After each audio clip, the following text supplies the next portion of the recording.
One of the main concerns as wildlife photographers we have is the weight of our rigs. And with most camera and lens combinations coming anywhere at like 5 to 11 pounds, especially the main rig I run, which is about 12 pounds, lugging that weight around and keeping your camera lens steady and your subject for extended periods of time can be difficult and painful to the shoulder and arms. And a lot of times, well, that's where it really hurts. So how can we alleviate that weight and still stay mobile? Well, let's talk about it.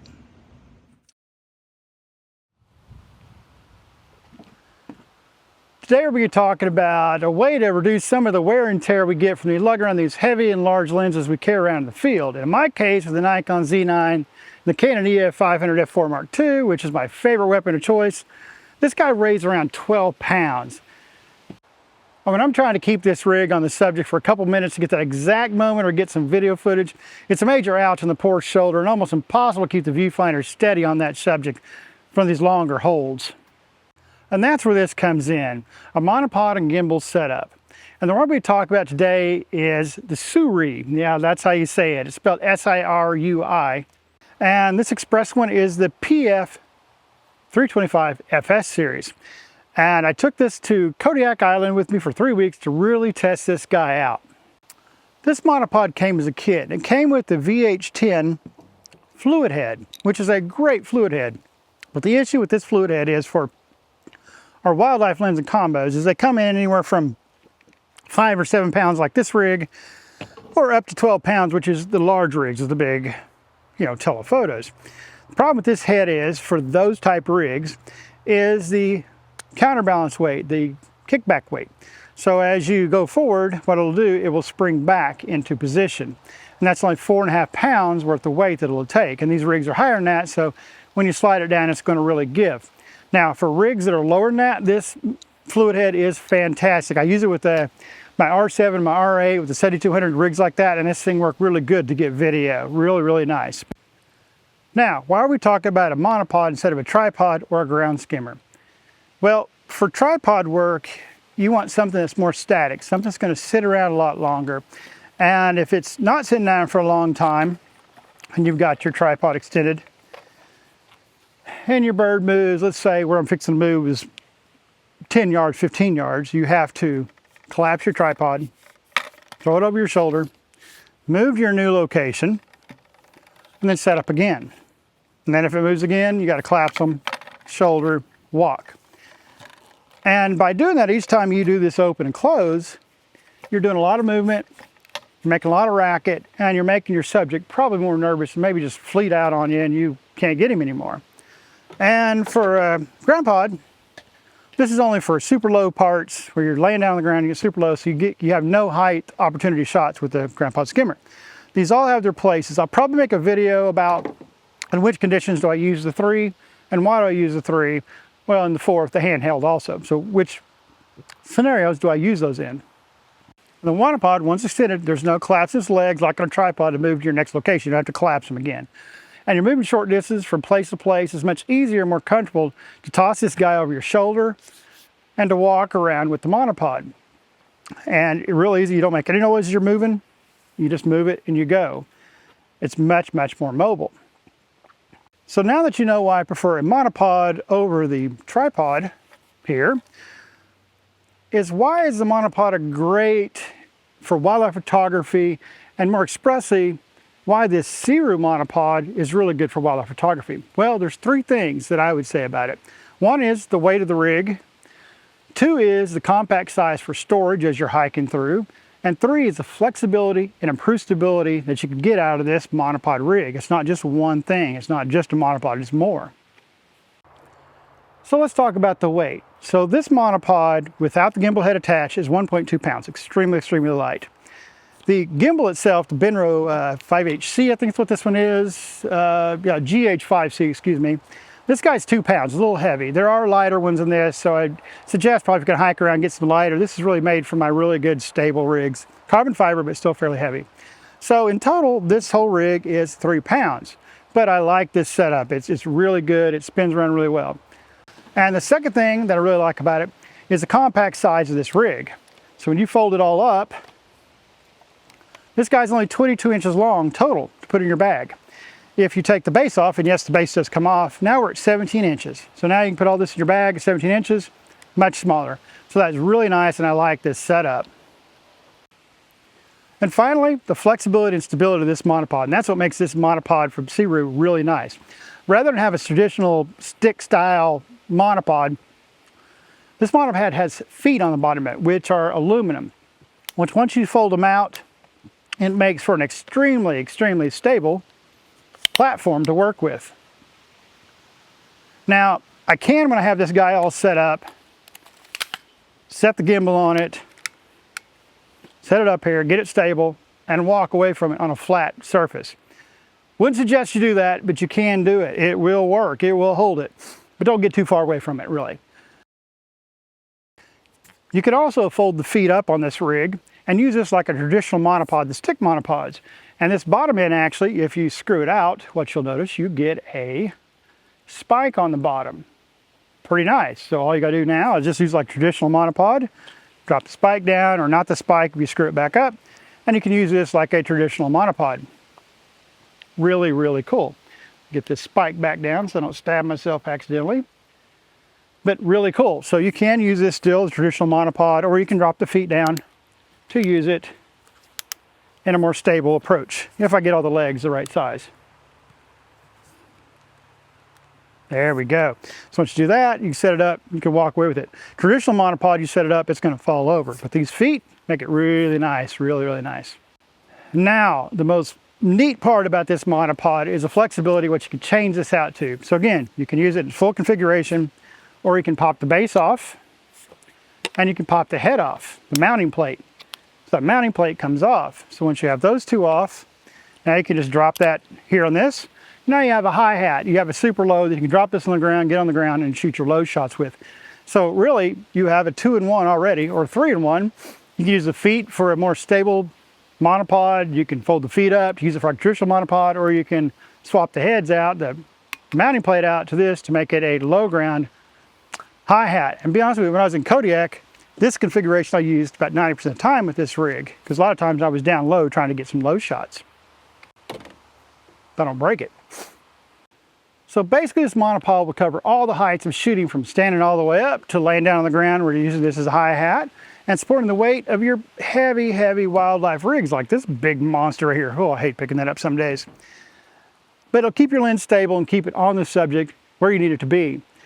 Now let me show you how this monopod works and how easy it is to change all of its different configurations, how I use it in the field.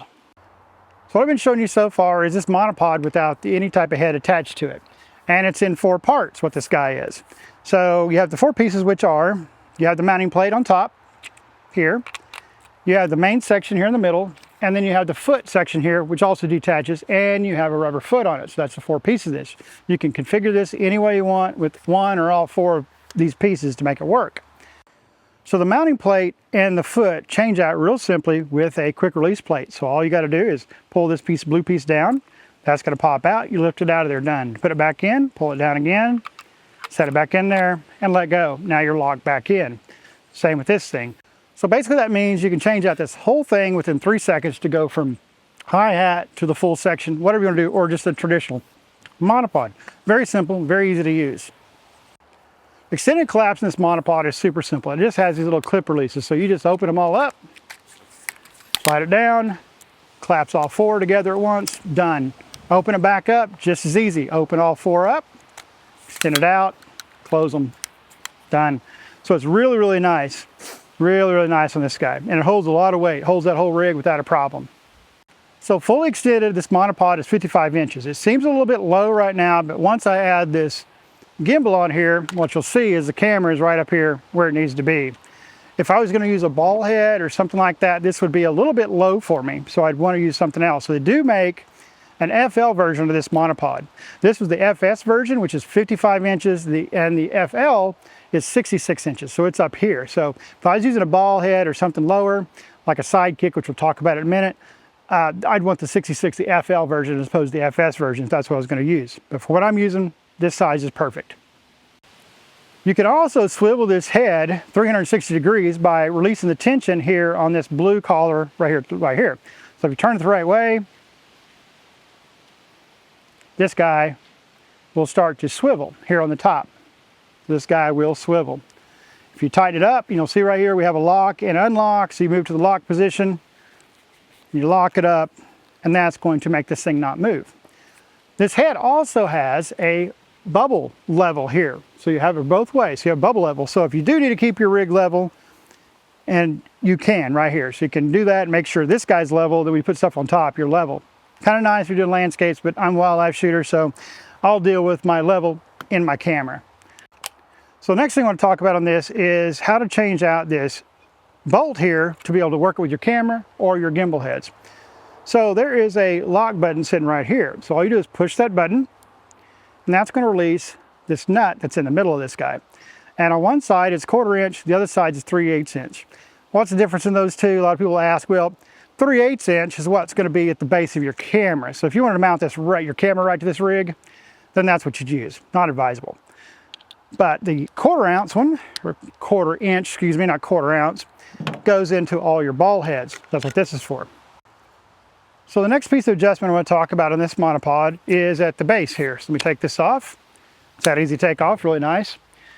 And let me fold these legs a little bit out of the way so you can see it, is this piece here on your eye hat. This works like any other ball head. So if you loosen it up, you can adjust it easier.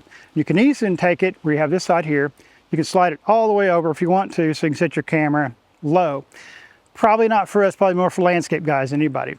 Anyway, all you do is set it where you want it, tighten it up. And then the legs are even easier. All you have is this little button on here that you push, and that will make it where you can extend the legs. So you can extend it out to here just a little bit, or you can flatten it out a little bit more, which is this configuration I use all the time to get it the most stable I can. And there you go. So that's nice. And you can also take these legs, fold them all the way up in its most compact form. So when you're attaching your monopod stick to it, and you collapse it down,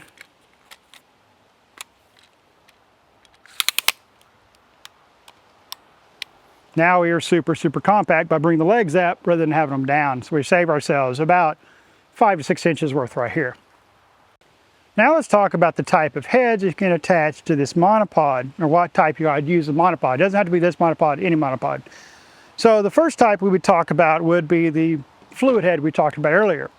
So for a lighter rig, like I said, this one from Sirui, this VH10, is really good, but it won't handle the weight of these extremely large rigs, because what a fluid head has in it, why you want a fluid head is it has resistance, fluid resistance that moves sideways, and up and down. But there's a spring tension on these heads, and this one's only 4.5 pounds. So these rigs are too heavy. The big rigs are too heavy. If you have a lighter rig, this VH10 head by Sirui is fantastic. If you're going to use one of these, you're going to have to get probably like the Manfrotto 502A, and that's the one I use on my tripod work when I'm wanting those really nice. I'm really working on some just video. And that one will hold up to like 16 or 18 pounds, so it holds that rig quite well. The next type, I don't have one with me right now, it's probably one in the truck, but I want to go dig it out, is the ball head. Ball heads are really good, but the problem with the ball head is, as you get it up here, you're going to have to adjust that tension like on the bottom one. And there's not really a setting or a tightness setting you can use on a ball head where you can kind of move it around a lot. You're going to have to tighten it, loosen it, tighten and loosen every time you want to move it. And that gets kind of cumbersome. So we don't use ball heads as much with wildlife rigs unless you're sitting still in one spot, right? The next type is called a sidekick. I don't have my sidekick on me today either. I left it at the house. But what a sidekick does, it's like a gimbal, but it's a lot smaller. And maybe I can use this little guy kind of as an example. It would sit something like this. It would be off to the side. And what you do is you mount your camera, you roll your collar ring around, where now you're swiveling it this way and moving your monopod around.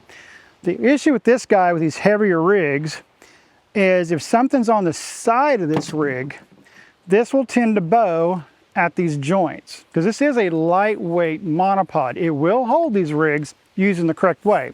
But with the sidekick, what'll happen, and I'll just show you by doing it, is you will get bow. As you can see in this monopod, is bowing.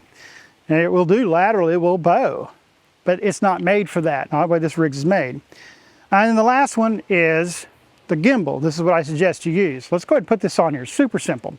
So all you do, you can take this plate off or not, just line up the hole just like any of your other stuff, get it on here. If you get it started, you're doing good.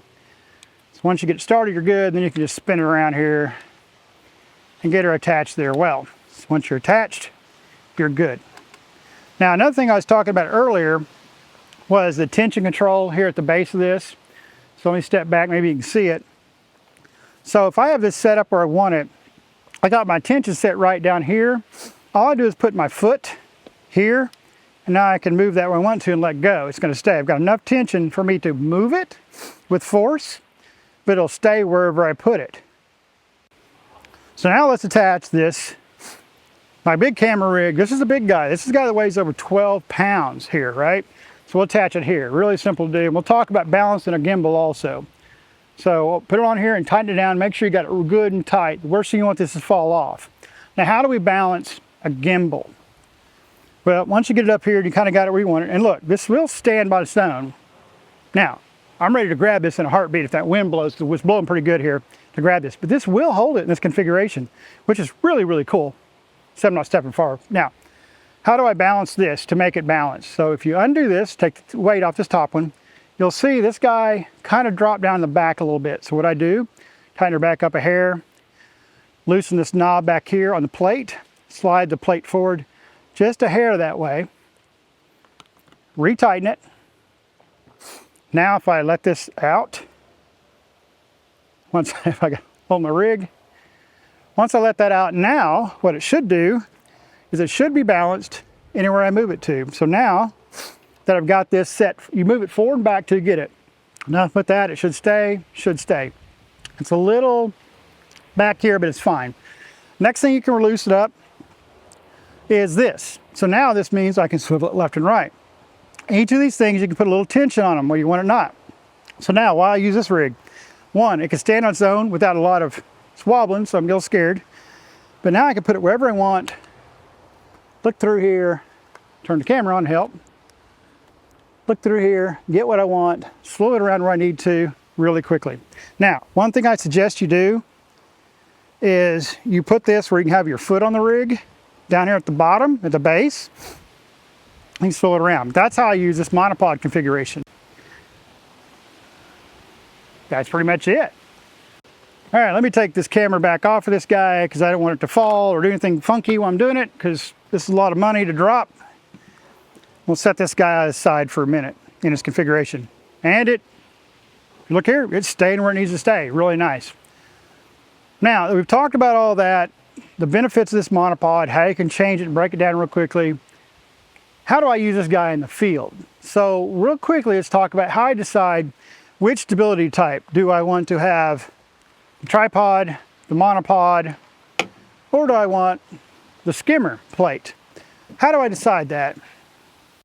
If I'm out just searching for subjects and just looking around for something to shoot, and I really don't know exactly what's out here down the trail, I'll probably just grab this up with the strap around my neck and I'll walk around, like you see in a lot of my videos, just looking for my subject, because I don't know what kind of support I'm going to need.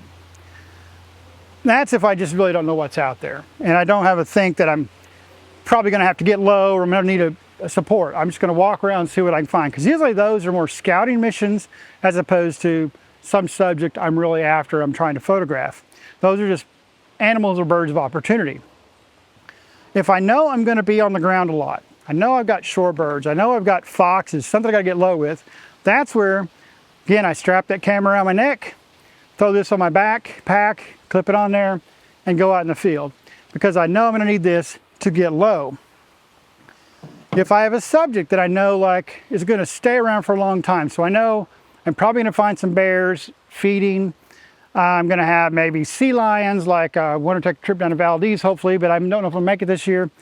Those guys don't move around a lot, so I'm going to need a tripod so I can set it up, whatever level I need it to, get set up and start doing my work. Because I don't need to move a lot with the sea lions, because they're in one area feeding on pink salmon or red salmon or silvers or something. So that's what I'm going to do there. If I know I'm going to need, possibly, I know out here I've got warblers or something, and forgive the loud noise over there, fixing an avalanche is back here behind me for the winter. And I know I'm going to have maybe, say, warblers in trees. And maybe they're going to stick around a little bit. Maybe they have I think there's a nest out there. I know there's a nest. I already done my scouting run, or things like that. But I also know that I may also hit a part of the trail where I know there's shorebirds. So in those cases, I would take out this monopod rig.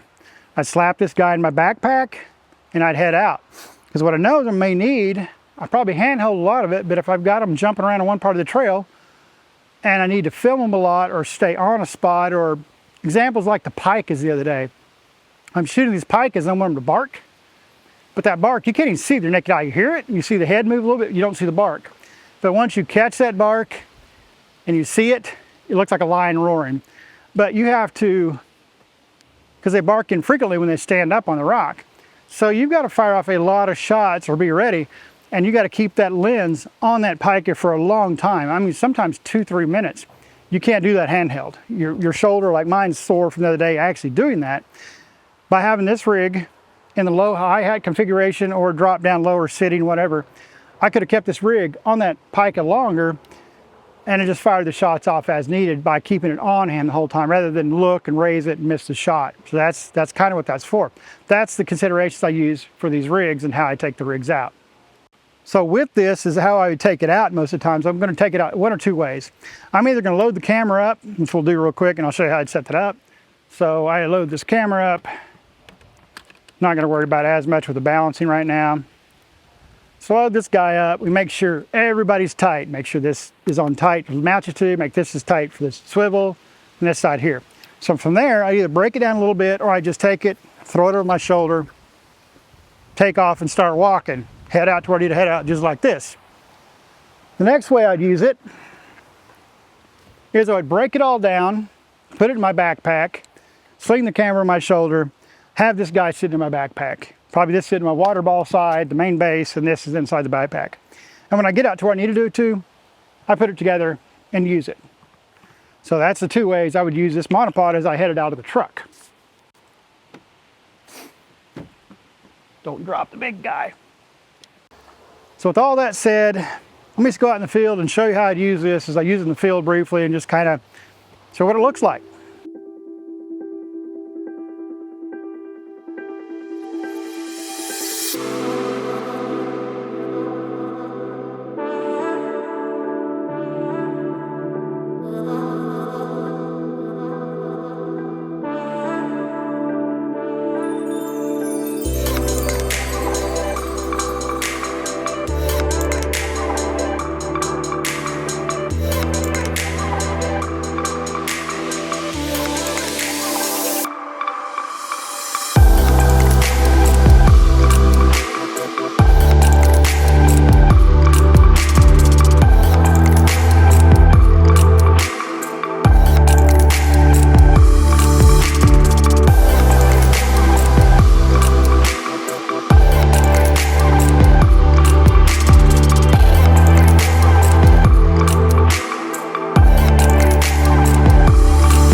What are my conclusions about this rig after using it for Kodiak for about a month, running through the muck, the sand, the rain, rocks? I mean, it was nasty really the whole time. We got one full day of sun and 2 half days of sun. So this guy got run through the ringer in Kodiak. It was abused, it was dropped in sand, it was in all kinds of conditions, and it held up well. This guy is really well made and it's really easy to use. Be able to break this down in a couple seconds from the hi-hat configuration to the full extended configuration is just fantastic, and be able to move it around. For it to be able to hold that 12-pound rig As you saw with me having hands off on it, it will hold it. Don't do that on, you know, uneven surfaces. But with the way this is set up, like I said, you put your foot on it, you move it, you can get it level where you need to. So even if you're on uneven surface, you can still get this back to level and kind of let go a little bit. Now, again, don't let go. Always keep your foot on the monopod, keep a hand on the monopod here, and a hand on your rig at all times. Because the worst thing you do is your rig fall off, hit the ground, and tear up, especially the lens, especially when they're expensive as this one is. But really fantastic. Now, one of the things this would have been good for in Kodiak that I didn't take it out to was when we shot the black turnstones a while back. So if you saw that video, you notice we're on the rocks, and I moved some rocks away from my elbow. The reason is I'm holding, get that balance, this big rig up. And what I'm doing is I'm holding it like this, and I'm resting the weight of this rig on my elbows. And by doing that, I'm pushing all that weight out of this camera into my elbow on those rocks and that sand. And I scuffed my elbows up and bruised my elbows up. And it became a joke with me and Don in the truck for a couple weeks later. It was like, or a couple days later, it was like, why do my elbows hurt? What did I do wrong? And the reason is, I should have taken this, put it in the hi-hat configuration, or brought the ground skimmer out. But we were out walking around looking at eagles and stuff we saw down the beach. We just thought we were going to get a couple quick shots. We looked off the side, saw the turnstones. Too far from the truck to go back and get something, so we just crawled in the rocks. Didn't know how long we'd have them, 5 minutes or 5 hours, we didn't know.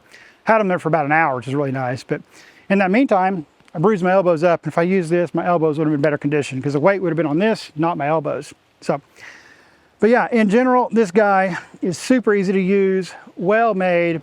It lasted up to the full conditions that I could give it in Kodiak. And I don't think you can get it in a rougher condition because it was cold some days, from sometimes 30 degrees. I actually dropped it in snow a couple times. We hiked some spots that had a little bit of snow. And it was in the mud, like I said, it was in the sand, it was in the rocks, it was dropped, it held up, did great. Now, what are the negatives, or really concerns, not negatives, things you need to be aware of on this monopod? So the first one is, like I talked earlier, if you're gonna have a heavy rig on this, that's, I'd say, over 8 pounds, 9 pounds, you cannot use a side kick with it. Because what happens, we showed before, it will bow. So what you wanna use is something that's gonna put the weight, like this is, down the middle of the monopod. So by all the weight sitting straight down the middle of the monopod, this guy can take it all day long because it can take stress going down, but not in that lateral movement right there. So be aware of that. The next thing you need to check is on all monopods and tripods, and this one out of the box, this top one was a little loose right here. So what happened is, and I loosened this up just to show you, is if you push down on it, I do it really hard, you'll see it slides down a little bit. That will happen on any monopod or any tripod that has these type things. All you do is grab an Allen wrench and tighten up that clip right there, which I did, which I'll do here in a second. Tighten that back up. I haven't tightened enough to hold that, but tighten it back up. Always check your clips on your monopods and tripods. Check them about every 2 or 3 months. Just give them a little twist, tighten them up a touch, you'll be good to go. But that is the only thing on this guy I would say you need to be aware of and to make sure you check. No side kick, tighten up your clips. That's it. So guys, that is the review on the Sirui Monopod. I think monopods are fantastic for being able to quickly grab your rig, move from location to location, and have support where you're taking off the weight off your body, and also drop this down in hi-hat mode. Fantastic and extremely stable. Being able to put a big rig like that and it stand by itself, that's really cool. If you like this content, please like and subscribe, share all those fun things, and think about becoming a member just to help us out to do more content like this. And until next time, like always, get outside and go run that shutter.